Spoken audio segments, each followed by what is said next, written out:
Hello everyone, welcome back. कैसे हैं आप सब। बहुत बार कमेंट सेक्शन में पिगमेंटेशन की समस्या को लेकर के आपका क्वेश्चन रहता है। तो आज मैं आपको एक ऐसा सिंपल उपाय बताऊंगी जिससे अगर आप रेगुलरली इस्तेमाल करते हैं तो आप अपनी पिगमेंटेशन की समस्या से छुटकारा पा सकते हो।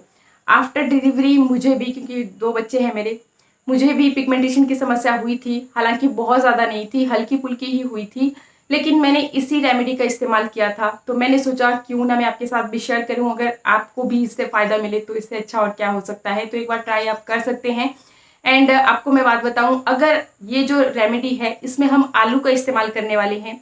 आज आलू में एक तो ब्लीचिंग प्रॉपर्टीज होती हैं, साथ ही अगर आपके फेस पे कोई भी दाग धब्बा है उसको ये बिल्कुल रिमूव कर देता है। तो अगर आपको एक्ने के बहुत गहरे काले दाग धब्बे हैं या फिर पुराना कोई ऐसा काला दाग धब्बा जो कि बिल्कुल भी नहीं हट रहा है, उसके लिए द बेस्ट है। और इंस्टेंटली अगर आप चाहते हो कि आपका स्किन ब्राइट हो, टैनिंग की समस्या हो गई है, एक शेड आपकी स्किन काली पड़ती जा रही है, तो उस चीज़ के लिए भी मतलब ये आपके लिए बहुत ही ज़्यादा गुणकारी है।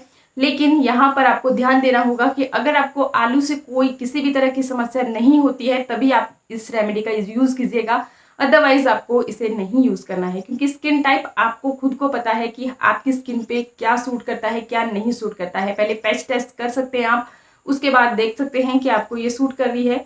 ऐसी कोई भी चीज़, नेचुरल इंग्रेडिएंट जो आपको सूट नहीं करता है वो आपको स्किन पे यूज़ नहीं करना चाहिए। तो चलिए करना क्या है।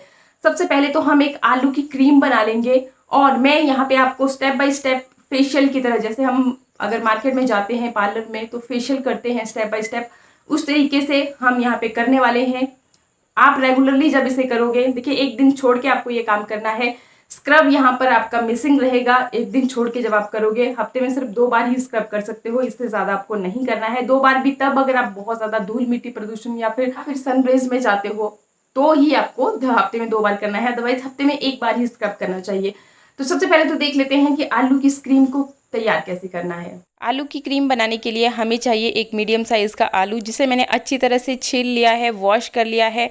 अब मैं इसे छोटे छोटे टुकड़ों में काट लूँगी और मिक्सर जार में इसे अच्छे से हमें ब्लेंड करना है। उससे पहले हम इसमें ऐड करेंगे लगभग 1/4 टीस्पून के जितना कस्तूरी हल्दी। अगर आपके पास घर की प्योर हल्दी है तो आप वो भी इस्तेमाल कर सकते हैं। साथ ही यहाँ पर मैंने ये 1 चम्मच बेसन का ऐड किया है, और अब इसमें ऐड करेंगे कच्चा दूध। दूध की हेल्प से हम इसे मिक्सर जार में अच्छी तरह से पीसेंगे, और ये देखिए एक बढ़िया गाढ़ा जैसा पेस्ट हम तैयार कर लेंगे, जो कि हमारे पास बन के रेडी हुई है। आलू की क्रीम बहुत फ़ायदेमंद है, सारे फेशियल में हम इसे ही यूज़ करेंगे। क्रीम यहाँ पे बन के रेडी हो चुकी है। बाकी का तामझाम भी मैं यहीं पे आपके सामने ही उठा करके लेकर के आ गई हूँ, क्योंकि बहुत बार क्वेश्चन रहता है कि आप जो बनाते हैं उसे ही लगाते हैं क्या। तो यहाँ पर आपके सामने ही सारी चीज़ें स्टेप बाय स्टेप मैं करूँगी। ये रही हमारी क्रीम। और सबसे पहला, किसी भी स्टेप, जो भी फेशियल आप करते हो उसका स्टेप रहता है क्लींजर का। तो क्लींजर बनाने के लिए देखिए, सबसे पहले मैंने ये 1 चम्मच बस जो हमने ये क्रीम तैयार की है इसका ये ले लिया है। अब क्या करना है, इसे आप अपने फेस पे इस तरीके से अच्छे से अप्लाई कर लीजिए। फेस वॉश करना है आपको, उसके बाद ही कोई भी स्किन केयर जब आप फॉलो करते हो ना, तो आपको फेस को अच्छे से क्लीन कर लेना चाहिए, उसके बाद ही किसी भी तरह की चीज़ अपने फेस पे अप्लाई करनी चाहिए। तो इस तरीके से आप अप्लाई कर लीजिए, इसे अच्छे से अपने चेहरे पे मसाज कीजिए। डार्क सर्कल पे भी आप लगा सकते हैं, क्योंकि बहुत कारगर है। तीनों ही चीज़ें हमारी स्किन को निखारने का काम करती हैं और स्किन को ब्राइटन बनाती है, ग्लोई बनाती है। तो इस तरीके से मैंने अच्छे से हल्के हाथों से इसे मसाज किया। एंड इसके बाद इस तरह से कॉटन की मदद से आपको अपने चेहरे को क्लीन कर लेना है। इससे होगा यूं कि आपके जो चेहरे के पोर्स हैं, छोटे छोटे जो पोर्स हैं, वो अच्छे से जिनके अंदर अगर धूल मिट्टी फंस जाती है तो क्लीन नहीं हो पाते हैं, वो अच्छी तरह से क्लीन हो जाएंगे। तो ये काम, ये स्टेप आपको बहुत ज़रूरी होता है। अगर आप फेस वॉश करके आए हो तब भी आपको इस तरह से ज़रूर करना चाहिए। ये देखिए, इस तरह से मैंने अपने चेहरे को अच्छे से अब क्लीन कर लिया है। बढ़ते हैं स्टेप नंबर 2 की तरफ। देखिए, ये जो क्लींजर मैंने लिया है थोड़ा सा बचा है, कोई बात नहीं, क्योंकि हम इसी क्रीम का हर एक स्टेप में यूज़ करने वाले हैं। तो यहाँ पर 1 चम्मच मैंने यही वाला क्रीम ले लिया है, जो कि अभी हमने तैयार किया है आलू से। एंड अब देखिए, यहाँ पर ये है मेरे पास शक्कर, मतलब कि जैगरी पाउडर, हम लोग शक्कर बोलते हैं लोकल में। तो लगभग आधी जैसी चम्मच के करीब मैंने अंदाजे से डाल लिया। तो आपको ये जैगरी पाउडर यहाँ पे लेना है। अच्छी तरह से इसे एक बार मिक्स कर लीजिए। और जैगरी पाउडर जो है बहुत ही बढ़िया स्क्रब का काम करता है। आयरन इसमें भरपूर मात्रा में पाया जाता है, तो जो आपको पिगमेंटेशन की समस्या हो गई है ना, तो आयरन कैल्शियम की कमी से भी होती है। तो डॉक्टर से भी आपको अगर बहुत ज़्यादा पिगमेंटेशन की समस्या है तो डॉक्टर से जरूर कंसर्न करें। वो आपको कैल्शियम आयरन के सप्लीमेंट्स भी खाने के लिए बताते हैं और बाकी जिस भी हिसाब से आपको प्रॉब्लम है उस हिसाब से आपको सॉल्यूशन भी बताएंगे। लेकिन हल्की फुल्की जिस तरह से मुझे हो गई थी तो मेरी रेमेडीज का यूज़ करने से ही बहुत हद तक कम हो गई थी। और कैल्शियम के सप्लीमेंट भी मैंने लिए थे क्योंकि आफ्टर डिलीवरी कैल्शियम और आयरन की कमी बॉडी में हो जाती है। तो इस तरीके से अब आपको अच्छे से स्क्रब करना है। लगभग 5 मिनट के लिए आप अपने चेहरे पे हल्के हाथों से इसे मसाज कीजिए एंड देन उसके बाद फिर से आपको मैं जल्दी स्टेप इसलिए बता रही हूँ ताकि आपका भी टाइम वेस्ट ना हो। अदरवाइज आपको 5 मिनट अच्छे से स्क्रबिंग के लिए लगा लेने हैं। हर एक स्टेप को जब आप फॉलो करते चलोगे तो आप स्किन में डिफरेंस देखिए, आपकी स्किन एकदम ब्राइटन होती जाएगी, निखरती जाएगी। आलू में ब्लीचिंग एजेंट्स पाए जाते हैं, प्लस जो आपका दूध है, कच्चा दूध है, लैक्टिक एसिड भरपूर मात्रा में पाया जाता है, ब्लीचिंग प्रॉपर्टीज इसमें होती हैं। तो ये आपके लिए बहुत बेस्ट है। अगर आप पिगमेंटेशन का शिकार नहीं भी है तब भी आप इसे अपने चेहरे को ग्लोई और ब्राइटन बनाने के लिए इस्तेमाल कर सकते हैं। अच्छे से स्क्रब कर लिया, चेहरे को क्लीन कर लिया। अब आप चाहें तो अपने चेहरे को स्टीम भी दे सकते हो। अगर आपको बहुत ज़्यादा ब्लैक एंड वाइटेड की प्रॉब्लम है तो स्टीम लेने से ये जो आपकी ब्लैक एंड वाइटेड होगी ना, जो भी आपकी स्किन है बहुत ज़्यादा सॉफ्ट हो जाएगी, तो उसे रिमूव करना और भी ज़्यादा ईजी हो जाता है। आप टूल की मदद से भी ये काम कर सकते हो। एंड अगर आपको ऐसा नहीं करना है, स्टीम नहीं लेनी है, अगर आपको बहुत सारे पिंपल्स वगैरह हो तो आपको स्टीम नहीं लेना चाहिए। मुझे ऐसी कोई दिक्कत नहीं है, लेकिन अभी मैं स्टीम नहीं कर रही हूँ क्योंकि 4-5 दिन पहले ही मैंने स्टीम लिया था। और बार बार स्टीम भी नहीं लेना चाहिए, हफ्ते में एक बार ही आपको इस तरह का काम करना चाहिए। तो अभी मैं नहीं ले रही हूँ, आप चाहें तो ले सकते हैं अपनी सहूलियत के हिसाब से।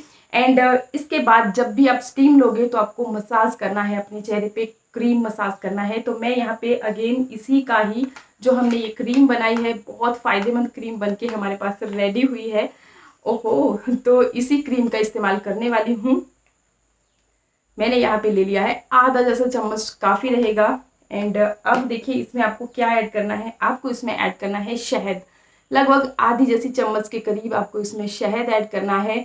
और शहद जो है ना, पिगमेंटेशन की समस्या के लिए बहुत ही ज़्यादा ज़बरदस्त चीज़ है। बहुत बार मैं आपको पहले भी बता चुकी हूँ कि अगर आप शहद का रेगुलरली इस्तेमाल करते हैं तो कितनी भी आपको दाग धब्बे हैं ना फेस पे, वो आपको कुछ ही टाइम में ख़त्म हो जाएंगे।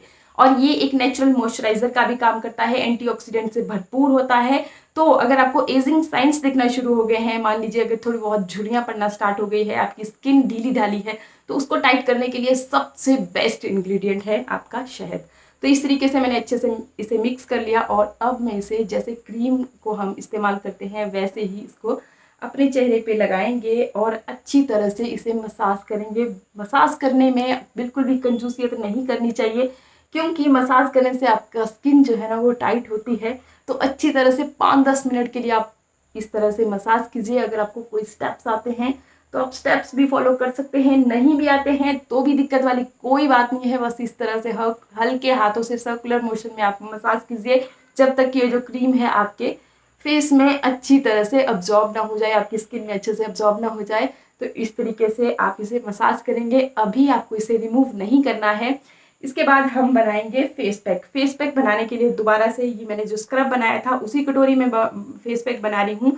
तो फेस पैक बनाने के लिए भी सबसे पहले तो हम इसी क्रीम को यहाँ पर 1 चम्मच ले लेंगे। एंड अब हम इसमें ऐड करेंगे मेरी फेवरेट मुल्तानी मिट्टी। आप चाहें तो बेसन का भी इस्तेमाल कर सकते हैं, जो भी आपके पास इजीली अवेलेबल होगा वो वाली चीज़ आप यहाँ पे लीजिएगा। एंड लगभग 1 चम्मच के करीब आपको मुल्तानी मिट्टी लेनी है। 1 चम्मच जो है एक फेस के लिए काफ़ी रहती है। अच्छी तरह से इसे मिक्स कर लीजिए। ये लीजिए जी, आपका जो फेस पैक है बन के रेडी हो चुका है। इसे आप कभी भी इस्तेमाल कर सकते हैं, जरूर नहीं अगर आप इतने स्टेप्स नहीं भी फॉलो कर रहे हैं तब भी आप इसे कभी भी, जब भी आपका दिल है कि आपको अपनी स्किन पे ग्लो चाहिए, निखार चाहिए, ब्राइटन चाहिए, तो आप इसे बनाइए और लगाइए। बहुत बेहतरीन रिजल्ट ये आपको देने वाला है। तो इस तरीके से अच्छे से आप अपने फिंगर की मदद से या फिर ब्रश ले लीजिए, जैसे भी आपको सूटेबल हो, इसे अच्छी तरह से अपने चेहरे पे लगा लीजिए। क्रीम मसाज के बाद मैंने चेहरे को वॉश नहीं किया था, इसी के ऊपर मैंने लगा लिया है। उसमें कोई दिक्कत नहीं है, कोई परेशानी नहीं है। तो इस तरीके से आप अच्छे से इस क्रीम को लगा लीजिए और फिर इसे सूखने के लिए छोड़ दीजिए। हाँ, बहुत बार हम अपनी नेक को इग्नोर कर देते हैं, तो वो भी अच्छी तरह से जब आपका चेहरा सूख जाए तब आपको अपने चेहरे को ठंडे पानी से धो लेना है। मैं यहाँ पे आपको जस्ट रिजल्ट दिखाने के लिए इस तरह से दिखा रही हूँ। बहुत ही कमाल के अमेजिंग रिजल्ट्स इससे आपको देखने को मिलते हैं। चेहरा एकदम क्लीन हो जाता है। जैसे कि आप ब्लीच करते हो ना, तो उसके बाद एकदम से आपको अपना चेहरा बिल्कुल ब्राइट और ग्लोइंग नजर आता है। बस वैसे ही आपका ये चेहरा हो जाता है। मैं जस्ट आपको ये दिखाने के लिए इस तरह से रिमूव कर रही हूँ। बाकी आपको ठंडे पानी से अपना चेहरा धो लेना है। ट्रस्ट में, अगर आपको पिगमेंटेशन की प्रॉब्लम है ना, तो आप देखोगे कि धीरे धीरे आपकी वो समस्या खत्म हो जाती है। देखिए, एकदम से तो नेचुरल रेमेडीज रिजल्ट नहीं देती हैं। आपको तब तक यूज करना पड़ेगा जब तक कि आपकी पिगमेंटेशन की समस्या जड़ से खत्म नहीं हो जाती है। तो अच्छा, मैं अपना चेहरा वॉश कर लीजिए। चेहरा वॉश करने के बाद आपको टोनर और मॉइस्चराइजर लगाना बहुत ही ज्यादा जरूरी है। तो टोनर, आप गुलाब जल को भी एज ए टोनर इस्तेमाल कर सकते हैं, या फिर कोई भी टोनर जो आप इस्तेमाल करते हैं रेगुलर बेसिस पे अपनी स्किन टाइप के हिसाब से, वो आप यहाँ पे इस्तेमाल कर सकते हैं। इस तरह से टैप टैप करते हुए कॉटन की मदद से आप टोनर का इस्तेमाल करेंगे। एंड उसके बाद फिर जो मॉइस्चराइजर आप इस्तेमाल करते हैं वही वाला, या फिर एलोवेरा जेल को एज अ मॉइस्चराइजर इस्तेमाल कर सकते हैं। जो ये क्रीम बच गई, तो इसे आप अपने हाथों के लिए, पैरों के लिए, अपनी गर्दन पे, जहां पर भी आपको टैनिंग की समस्या, ब्लैकनेस नजर आती है, फुल बॉडी के लिए आप कहीं पर भी इसे इस्तेमाल कर सकते हैं। नहाने से पहले आप फुल बॉडी पे लगा सकते हैं, नहा लीजिए। आई होप वीडियो आपको अच्छा लगा होगा। अच्छा लगे तो लाइक, शेयर, सब्सक्राइब का बटन जरूर दबाइएगा। बहुत अमेजिंग रिजल्ट इसके आपको देखने को मिलते हैं। पहली ही बारी में आपको रिजल्ट देखने को मिलेगा। तो बस आज के लिए इतना ही। नमस्कार, थैंक यू।